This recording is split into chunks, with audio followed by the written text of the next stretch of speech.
I'm looking for a cave that I found, and I didn't have a sidearm when I was here before, and something about that cave just spooked me. Out of all the caves I've ever gone in, this one just made my body vibrate. The closer I got to it, the crazier my body felt, and I was like, all right, I'm not gonna go in there right now, but I'm coming back someday. This is kind of iffy. I'm gonna step on this thing. It's very old, but I'll just show you down inside that hole. It goes way, way, way down in there. Let me see if I can. Wow. That goes way down in there. If you fell, that'd be it. You'd be a goner. There's lots of little caves, but they're not the kind of cave I'm looking for. The kind of cave I'm looking for is deep and it's dark. It's shaped just like the letter M. Very, very, very, very, very few people come down here. I always make it back. I've been doing it since I was in my 20s. The mystery of what exactly happened to Kenny Veach is one that remains to this day. It all started with a comment on YouTube and ended with his mysterious and unexplained disappearance. The nature of his case has led to countless theories, some more outlandish than others. But one main question remains: did Kenny Veach go missing, or is this all an elaborate cover-up? An EWU exclusive interview sheds new light on this confounding case. It all began with a comment in June 2014 on a since-deleted YouTube video titled "Son of an Area 51 Technician." The comment, posted by user Snakebit McGee, alluded to the existence of a cave shaped like a perfect capital M. Snakebit McGee claimed he discovered the cave while on a hike in the Mojave Desert, near Nellis Air Force Base and Area 51. The user described feeling a vibrating sensation while entering the cave, calling it one of the strangest things that ever happened to me. Snakebit McGee's real name was Kenny Lee Veach. The 47-year-old was a hiker and outdoorsman who boasted an impressive record of difficult hikes around Nevada and California. He also occasionally posted on his own YouTube channel. Hi, my name is Kenny. In his comment on the Son of an Area 51 Technician video, Kenny wrote, "I found a hidden cave. I always enter every cave I find, but as I began to enter this particular cave, my whole body began to vibrate. The closer I got to the cave entrance, the worse the vibrating became. Suddenly, I became very scared and hightailed it out of there." Little did Kenny know, this one comment would not only change the course of his life, but create a legacy lasting to this day. His intriguing comment took off like wildfire, spawning near viral interest in what he'd termed the M Cave, as well as the user Snakebit McGee himself. Although not a frequent uploader on YouTube, Kenny often commented on other wildlife and hiking accounts about his endeavors. He claimed that he had years of high-level hiking and spelunking under his belt, and often hiked solo. He did eventually end up making a hiking video of his own. I like going up in stuff like that because that's where I find my skulls, off the beaten path. Not that this is a beaten path. Very, very, very, very, very few people come down here. In comments on other videos, though, Kenny often embellished his accomplishments. He once wrote, "I've been doing this sort of thing for over 20 years. I go where no one goes, and I never take anyone with me. I hike over mountaintop after mountaintop and sleep on peaks under the stars. Sometimes I have to scale giant cliffs to get myself out of a jam. I'm beat up and tired, and my pack is almost always heavier than when I left. I had to be rescued only one time by a helicopter. I'd blown out my left leg at the top of the mountain, and I only had a cup of water left to get me 20 miles back to my truck. It was also over 100 degrees out, so I have a very good safety record." I'll put a pack on and hike up to 15 to 20 miles just to get to the mountain, and then I'll climb all the way to the top of the mountain. No matter how I got to get there, I climb and climb and climb, and when I get to the top, I spend the night, no matter how many times I feel like spending the night, however long my water supply lasts, and I come back down the mountain a different way, like sometimes down ravines and cliffs, and I always make it back. I've been doing it since I was in my 20s. But as fate would have it, Kenny didn't always make it back, and the mysterious M Cave would prove to be a catalyst in his story. Based on his comments, it was clear that Kenny lived for the thrill of adventure. Because of this, many on YouTube were intrigued by the idea that a cave would cause him to feel such a sense of crippling dread that he left it unexplored. Immediately, the M Cave captured the imagination of many hiking fanatics as well as Area 51 theorists due to its alleged location near the military base. However, contrary to these beliefs, Area 51 is located quite far away from the cave. Some people have speculated that the cave was a highly classified hidden Area 51 entrance to a DUMB, or Deep Underground Military Base, which may account for Kenny's sense of dread upon entering and the vibration he claimed he felt. When Kenny's fate later took a turn for the worst, these theories would gain even more traction. While some people online were impressed by Kenny's tall tales and his larger-than-life persona, others thought his claims were far-fetched or exaggerated, and they demanded hard proof to back up his story. Commenters began to provoke Kenny into undertaking another hike to the M Cave. After a lot of online goading, Kenny made an announcement in a comment writing, "I'm going back. I have a very nice video camera. I will film what I saw. Can't say that it'll be interesting. Maybe it's just a strange-looking cave that has a mountain lion living in it. I'll have my 9mm with me this time just in case. It's a 10-hour hike, no trails, very dangerous terrain. I hope it turns out to be something crazy. That would be so cool." Kenny may have gotten his wish after all. Kenny claimed the M Cave was in the Sheep Mountains, around 40 miles north of Las Vegas and to the south of Area 51. And in October 2014, he embarked on his promised hike to attempt to once again find the M Cave. Well, here I am on my hike up here in the mountains north of Las Vegas. This is a canyon I just walked up in. Now you can't tell, but my truck is way out there by the mountains at the very, very end of this valley. It's kind of like a big canyon. And I just romp around out here, do some solo hikes and have some fun. My mission today is to just do a one-day hike. It's about a 10-hour hike. I got to still go over another ridge and then go all the way down a big crevice that's real narrow and gets kind of scary. I'm looking for a cave that I found, and I didn't have a sidearm when I was here before, and something about that cave just spooked me. Out of all the caves I've ever gone in, this one just made my body vibrate. The closer I got to it, the crazier my body felt, and I was like, all right, I'm not gonna go in there right now, but I'm coming back someday. On the other side of these mountains, I'll show you in a second, is the bombing range, the Nellis Air Force bombing range. They do a lot of practice stuff out there. And I talked to some people on YouTube and I told them, hey, I'm coming out here, you know, because they kind of called my hand on it. This time, Kenny was going to document it for the world. It's shaped like a big M. It's a big cave that looks just like a gigantic M. And it's about as tall as I am and kind of narrow. And it's stuck on the side of a mountain. So I hope I can find it again.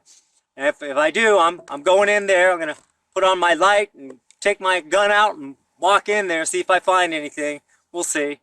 Though he brought everyone along for the adventure, it didn't go exactly as he'd planned. There's lots of little caves, but they're not the kind of cave I'm looking for. The kind of cave I'm looking for is deep and it's dark and it's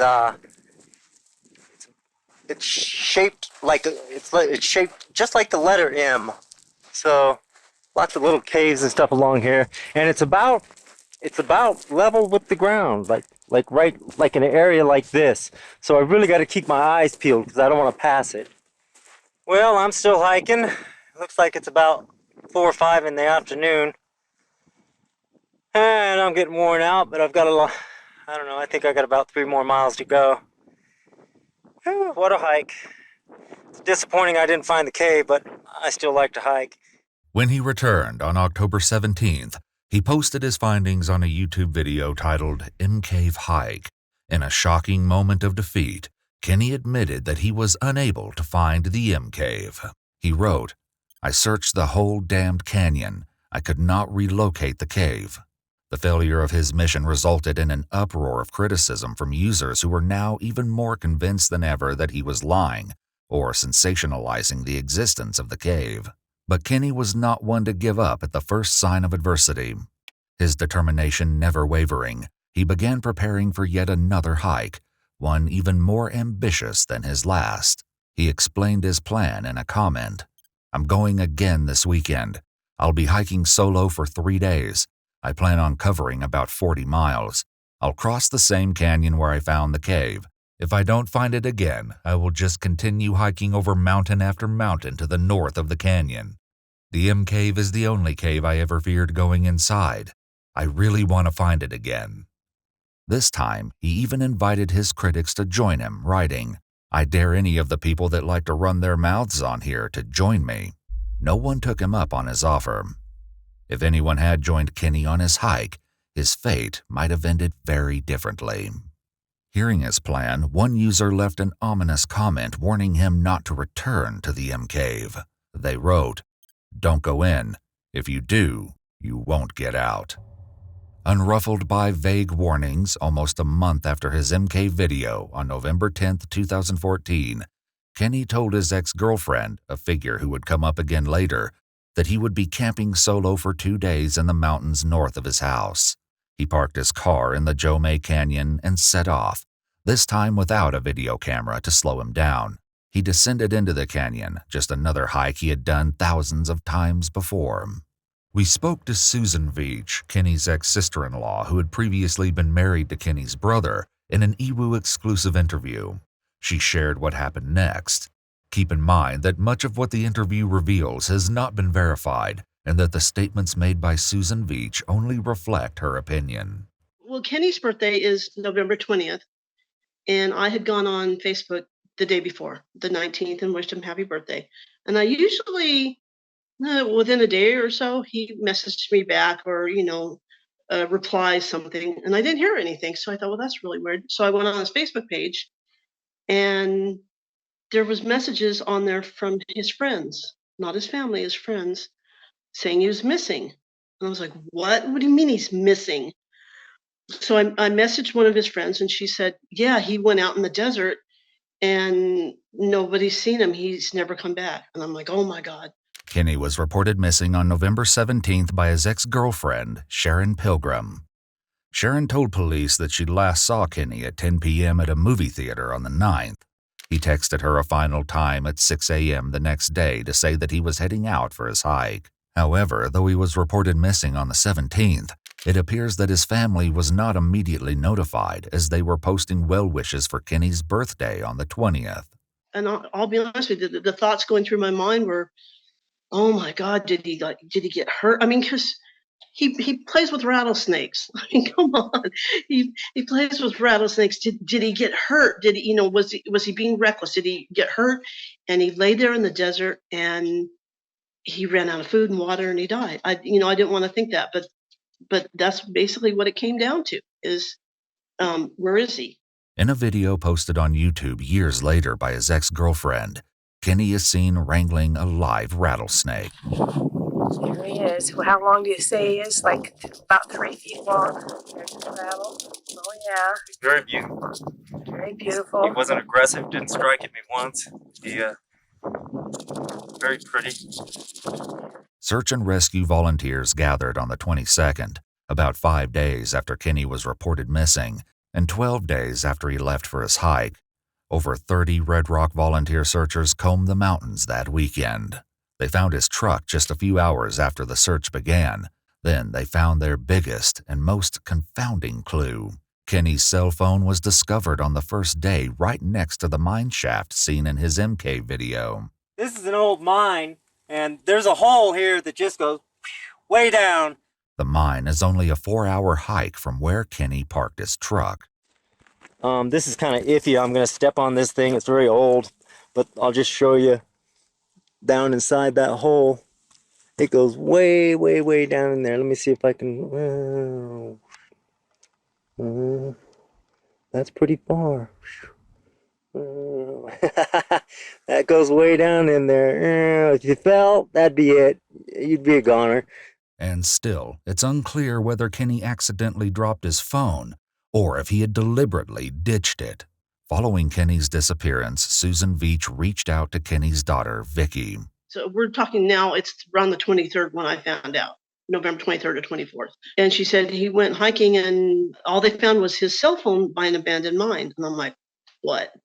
As soon as I heard that, I said, oh my God, that's staged. That is so staged. And the reason why I say this, I'm not trying to sound morbid, but here in Nevada, people talk and they say, well, if I ever decide to kill somebody, I'll just throw them down an abandoned mine. No one will ever find their body. And so as soon as I heard that, I go, wait a minute. His phone's by an abandoned mine, but I mean, if he had fallen in an abandoned mine, it would have been in his pocket or in his hand. Not, you don't lay a phone down like, oh, I'm gonna fall. I'm gonna lay my phone down.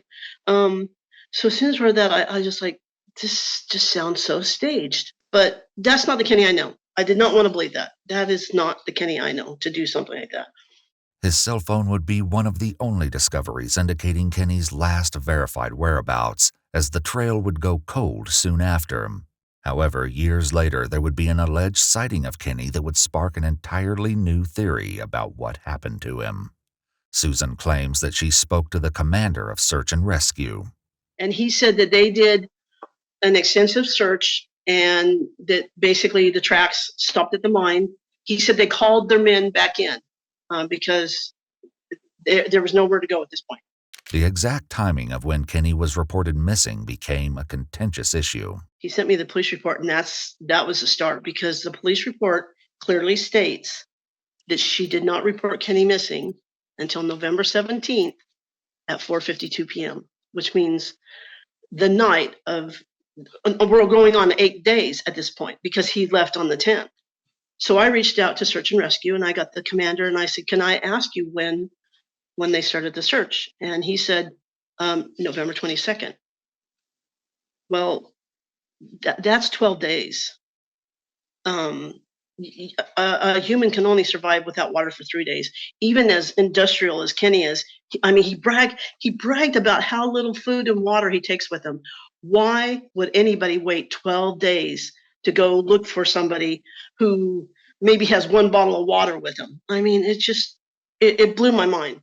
Immediately, numerous theories emerged attempting to explain this sudden disappearance. One suggested that Kenny had stumbled upon a secret tunnel system at Area 51 and was subsequently silenced by the government. While this may sound outlandish, it seems that Kenny himself had been involved in online discussions about Area 51 and extraterrestrial life. He often interacted with an online community called Serious Disclosure, a group studying extraterrestrial life, and his viral comment about the M Cave had been on video titled "Son of an Area 51 Technician." Other, more realistic hypotheses about his fate reasoned that he probably succumbed to the elements or fell down one of the many mine shafts in the region. A growing minority of others suspected foul play.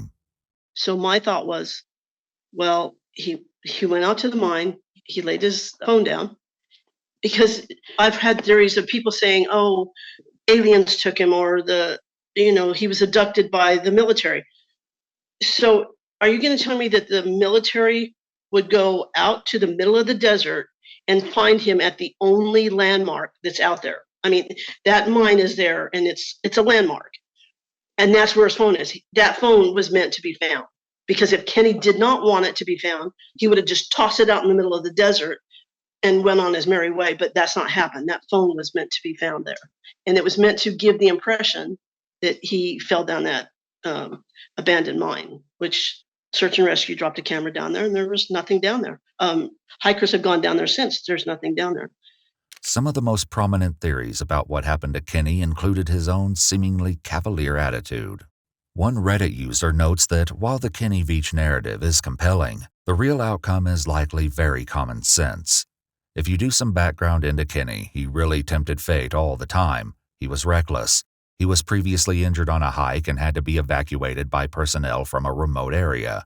On his last video, the second attempt to find M Cave, he actually stumbles at one point and almost face plants. So, ow.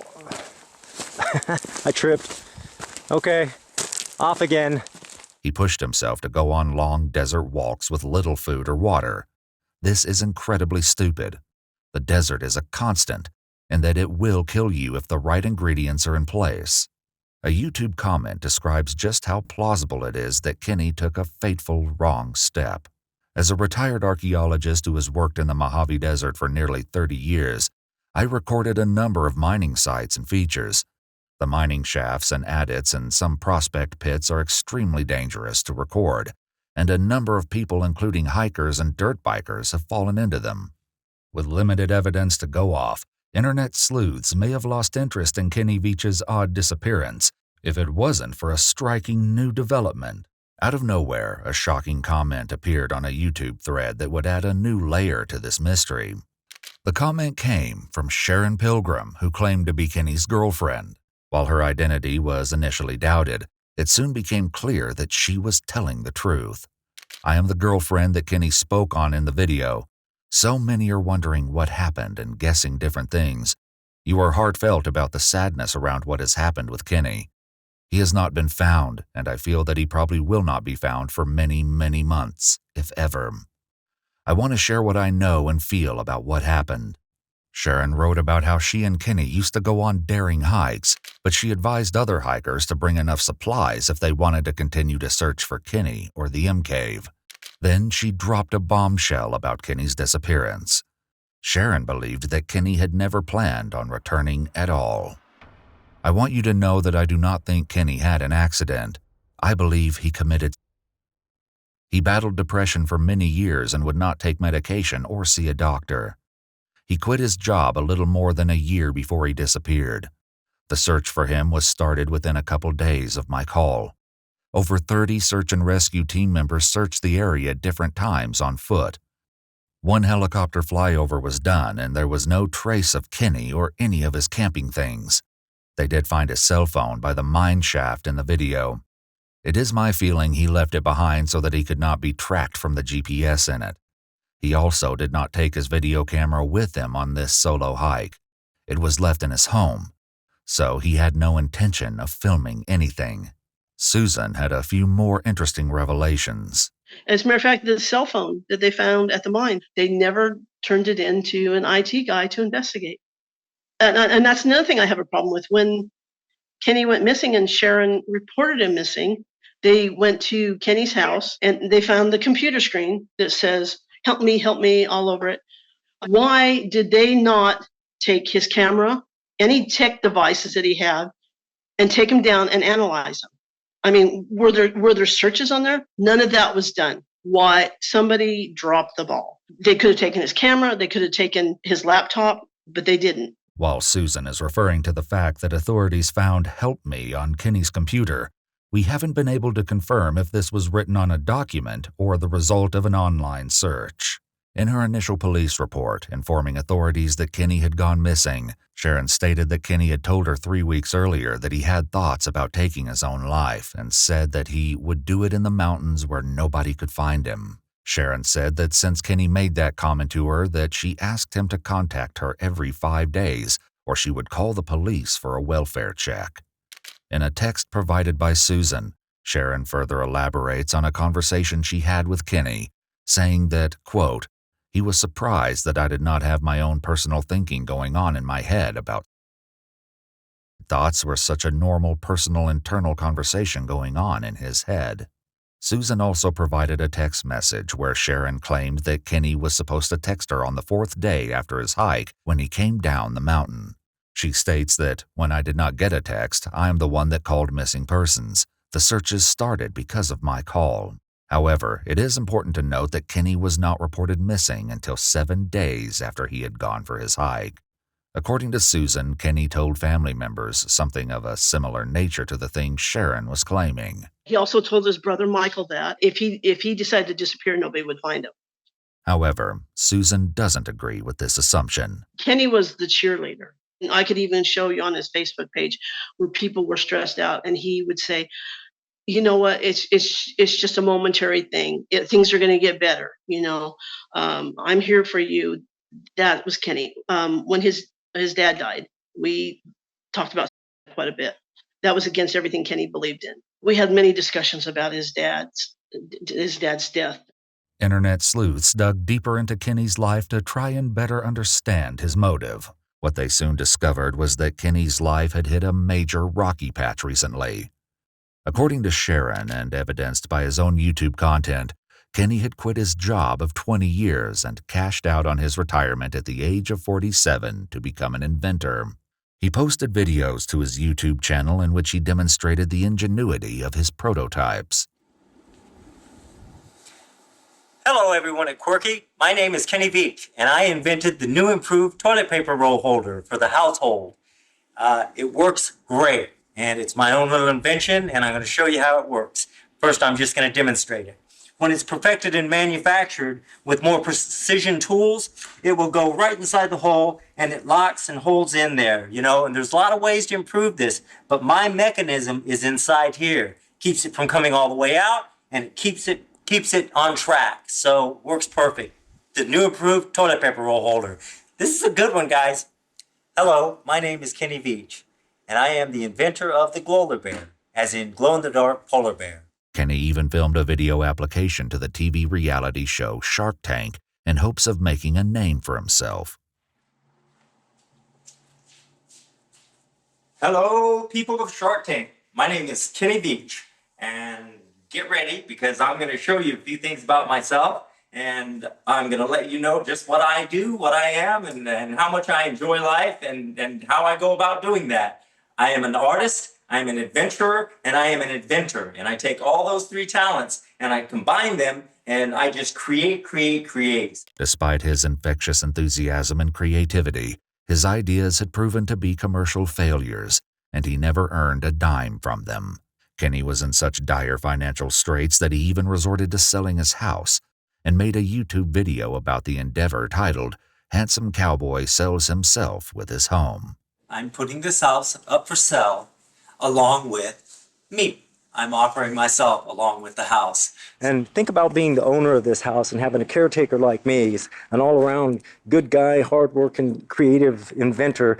Kenny apparently wanted to sell the home, but still reside on the property as a live-in caretaker. My whole life I've worked for corporations and companies, and I've reached a point in my life where I want to do it my way. I want to live my life the way I see fit and not make money for other people. I can still make money for people, but my way, and make money the way I want to make money. And one of those ways is to create beautiful homes just like this and sell them. Now, whether that's going to happen or not, I don't know for sure. How I got this home, I worked a lot of hard jobs all my life, and I saved and saved and saved. And about 7 or 8 years ago, I had enough money in the bank that I wanted to purchase a home. Because of this, there have been many theories that Kenny chose to take his own life in the desert because he was owing payments on his house. However, Susan Veach has another theory. People have said, oh, well, he owed money on his house. He was going, no.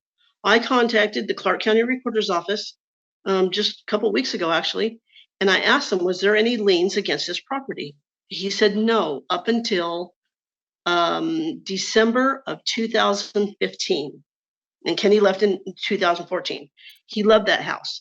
He invested every penny in, to fix it up the way he wanted. He would not just walk away from it unless he thought somewhere along the way he can come back to it, or he had a bigger pot at the end of the rainbow. He would not just walk away and just throw his hands up and I'm done. And there was no lien against it. He didn't owe any, he was just have his house payment. And I contacted a friend of his best friend's wife, and she told me that a week before he left, that Kenny had turned in his resume for her husband's company. They install solar fields. So Kenny had a job lined up. There was no reason for him to walk away from his life. There was more to this theory as well, which would eventually be revealed along with the shocking alleged sighting of Kenny years later. On a Reddit thread, one user also expressed their doubts that Kenny had taken his own life, and instead implied something far more sinister had happened. I doubt Kenny took his own life. It makes no sense. Nobody is as happy as they show, but I doubt he was that depressed and would do the same to his family since he had a bad memory of how his father died. I doubt that he left the keys and cell phone near the mine intentionally. Those are items we put in our pockets and easily fall, especially when there's a fight or we're planted there to divert attention from the real grave. While the internet was sharing various theories, some of Kenny's family members began commenting. A user claiming to be Kenny's nephew David wrote, "My uncle Kenny Veach was one of the best people to be around. Practically everything in his house he found, made, worked his ass off for. He disappeared doing what he loved." Among those writing about Kenny was Sharon. After her initial comment following Kenny's disappearance, Sharon uploaded a few clips of her own onto her own YouTube channel. One of her videos is a montage commemorating her time spent with Kenny over the years. You got your rattlesnake again. Rattlesnake. That's your the second snake. Mm-hmm. Yeah, this is, What was the first first one wasn't poisonous. What was the first one? Do you think it was? What kind? It was a racer of some sort, very beautiful.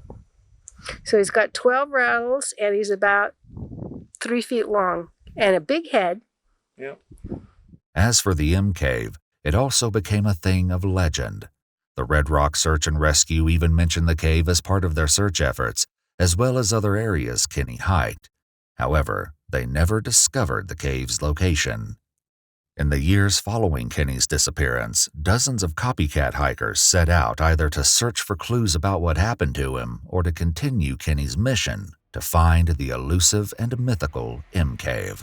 It's shaped like a big M. It's a big cave that looks just like a gigantic M, and it's about as tall as I am and kind of narrow, and it's stuck on the side of a mountain. So far, despite many claims, no one has found the exact cave that Kenny described. Though amateur investigators' devotion to the cause hasn't stalled, their experiences have only added to the pile of rampant speculation. More questions have been posed than any answers have ever been found. Once again, Susan Veach has an entirely different theory regarding the cave. Okay, this is where I have a problem with the M cave. According to Kenny, he was hiking and he went into this cave and he got this vibration and this resonance, and it scared him so bad that his words, hightailed it out of there, and he was going to go get a gun. Well, first of all, I know Kenny, and Sharon herself will tell you that Kenny takes his camera everywhere with him. Nowhere is there a picture of the M cave or a video of the M cave. Now, okay, I understand he was scared, but there are hikers who have been stopped by mountain lions, and they have the forethought to pull out their cell phone and record it, because if they come up missing and all they find is some bloody clothes, they can look at their phone and say, "Oh my gosh, he was attacked by a mountain lion." This rock formation was not following Kenny. There's no reason why he couldn't take a picture of it. Yeah, I don't know if I'll be freaked out like I was last time. Who knows? There might have been a mountain lion in there, and it was just my sixth sense talking to me. So, I'll catch you later. Talk to you in a minute. Bye. So he gave vague descriptions. Oh, well, I hike here, and I at 9,000 here, and I did 40 miles here, and he didn't want anybody to find it because it's not there. I think he did it for attention. I'll be honest with you, I don't think even now he has any idea what kind of massive amount of people are searching for him. The amount of people that are putting YouTube videos, I don't think he even expected that. While most of the new findings regarding this case are sensational at best, one new piece of evidence is by far the most compelling. It supports the possibility, perhaps the craziest possibility of all, that Kenny was still alive and had faked his own death. July 15, 2018, a Las Vegas spiritual healing center called the Enchanted Forest Reiki Center was broken into. In black and white footage, a male is seen entering the store, walking quickly to go behind the counter and grabbing an iPad. It almost looks as if the intruder knew exactly where to find it.